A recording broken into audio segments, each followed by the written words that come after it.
Hello and welcome to What's in it for Africa, the EU Current Affairs programme that brings you the big issues affecting the business and political relationships between Europe and Africa. This month is August and it is the summer holiday season, so we're bringing you the summer special directly from the beach. And instead of the usual format of going inside the issue, we will be speaking to a range of policy professionals about what they think about the EU-Africa relationship. So let's start with the EU update. In July, the World Trade Organization reviewed a number of EU trade measures. Overall, the review was positive, specifically in relation to the openness of EU trade measures. For example, trade agreements. The European Union does allow preferential access to developing countries to the EU market. Also, schemes such as the Everything But Arms scheme allows the least developed countries duty and quota-free access to the EU market. And according to EU data, 33 African countries actually benefit from this scheme. However, during the review, several trade measures did raise concerns, including food safety measures. Now, Aggelos Pagatis, who is the World Trade Organization ambassador for the European Union, did defend the food safety measures, advising that they are based on a scientific assessment of risk and that they're no more trade restrictive than necessary. Although, currently, food safety measures restricting the imports of South African citrus fruits due to a fungal disease have said to be misplaced. Now, the Trade Minister, Rob Davis from South Africa, has actually explained that scientific evidence doesn't unambiguously support the view that this fungal disease can be transmitted. And he says that commercial interest does link to the food safety measures. The South African government has raised this with the World Trade Organization. European countries have been arguing since April about how to relocate thousands of migrants coming into Europe. Now, last month, EU ministers agreed only on how to relocate 32,000 of the 40,000 currently in Italy and in Greece. And they decided to push the 40,000 pact until the end of the year. And members of the European Parliament, who were visiting migrant receptions in Italy and Greece, did say that EU member states need to do more. There will be a conference in November which will discuss migration issues, long-term and short-term, and how to overcome them. It will not only bring together heads of states and governments of the European Union, but also those from the African Union, the Economic Community of West African States, and parties to international processes on migration. In July, the European Commission, which is the executive arm of the EU, presented proposals on climate and energy, including a revision to its emissions trading system. Now, this system allows the European Union to trade its greenhouse gas emission allowances. As part of the revision, the European Union is looking to be able to take revenues from this emissions trading system and put them towards financing actions in vulnerable third countries to help them adapt to climate change. Now, sub-Saharan Africa is one of the most vulnerable regions in the world, with countries such as Mozambique and Senegal being one of the most at risk on the continent. So, it will be important that African civil society, business and governments advise and inform the EU about the best way to put forward these financial actions and to implement them in order to yield the best results for the continent. And there is still time, since EU legislation on average takes between 18 to 24 months to adopt, but also that this particular piece of legislation will not be implemented until 2020. The European Parliament, which is one of the legislative arms of the European Union, adopted its report on the dairy package last month. Now, this report is not legally binding, but what it does is it calls on the Commission to do a number of actions, specifically to engage more in opening new non-EU markets and also building commercial relationships with non-EU countries and removing trade barriers. On top of this, the report also highlights that there will be increased financial support for the European dairy sector in 2016.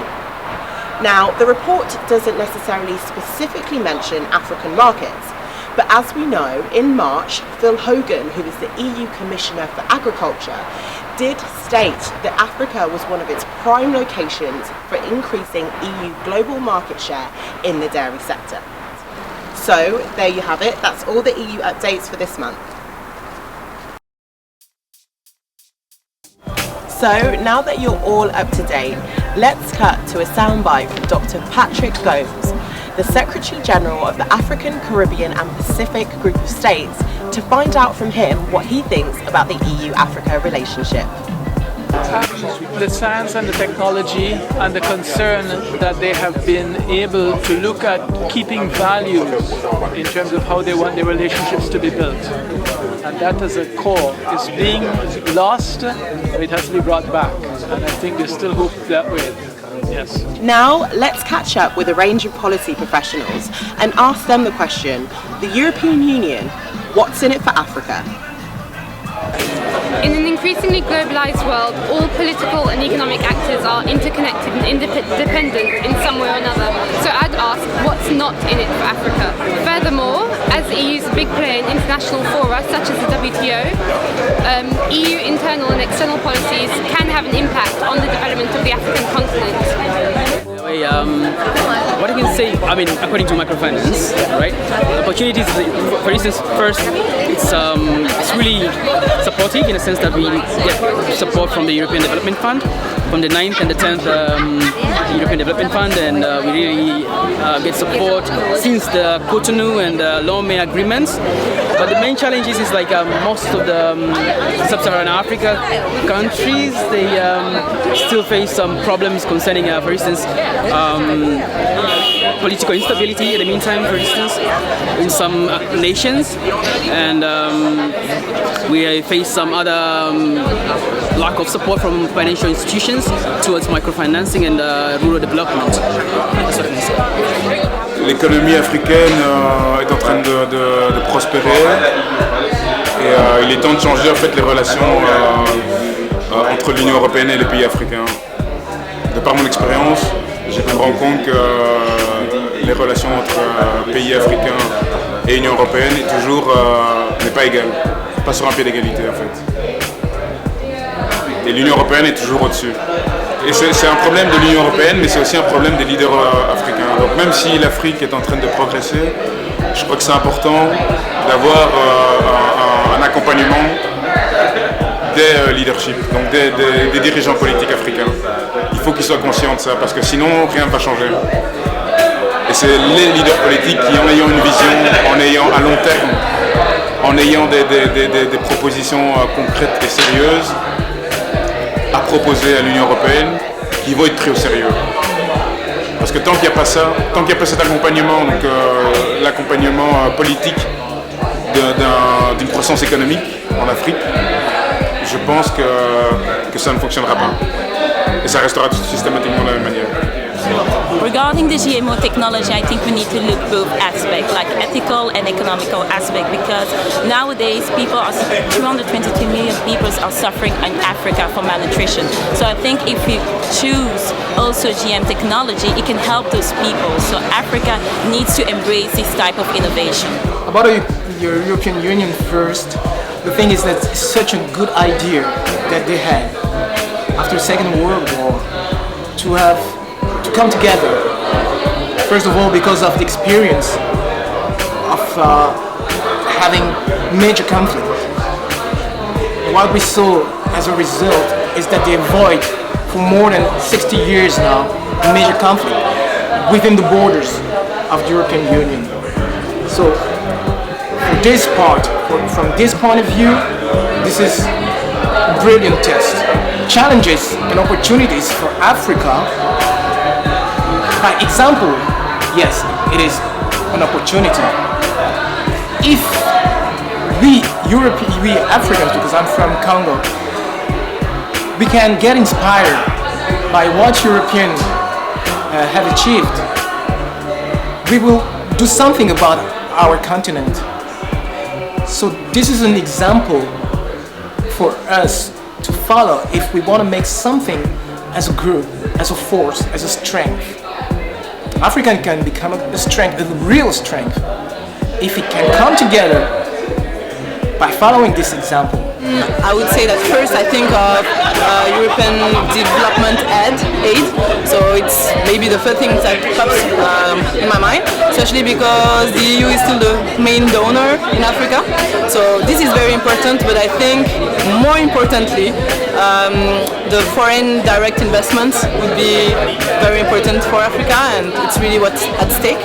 The second thing I would think of would be the partnership agreements with the EU. For example, the Cotonou agreement, that is very important for Africa. And the last thing I would talk about private sector that has to be developed. And for this, I guess African countries also have to do something to enable a business-friendly environment and also legislation, stable legislation. I will finish with this. Actually, what's in Africa for the EU, because I think this is also important. Africa can bring actually a lot of business opportunities, and we have growth. And actually, to spread the word, the African diaspora has a role to play. Well, the European Union is a continent that has reached its heights in prosperity and in economy. It's a great place to do business, but as well it doesn't give a lot of opportunities for the youth, for young people. We have seen often in the news cases like a lot of people finishes universities and colleges and don't have a job opportunity afterwards, or they have to end up working for something they didn't study for. On the other hand, you have Africa, which is a really young continent with great opportunities, and but lacking high-skilled workers and lacking that brain power to transform those opportunities into real success stories, into real businesses and organizations that bring prosperity to the continent. So with those two issues on the both sides, we could actually see a win-win situation where there's something for Africa and there's also something for Europe with the exchange of human capital. Right now, I'm passionate about what's not in it for Africa, and specifically with the TTIP agreement, I am more concerned with access to medicine and access to treatment in third world countries. The TTIP will sort of infringe more on already established TRIPS Plus agreements and FTA agreements that have made generic medicine possible and accessible in Africa. The TTIP agreement infringes with that because they protect the rights of big pharma as opposed to protecting the rights of people who have need for treatment and the need for access to treatment. So what's not in it for Africa? The TTIP. The main thing for Africa is we need to consolidate the gains. Our gains from trade with the EU. We take advantage of the EPAs, how far we've gone.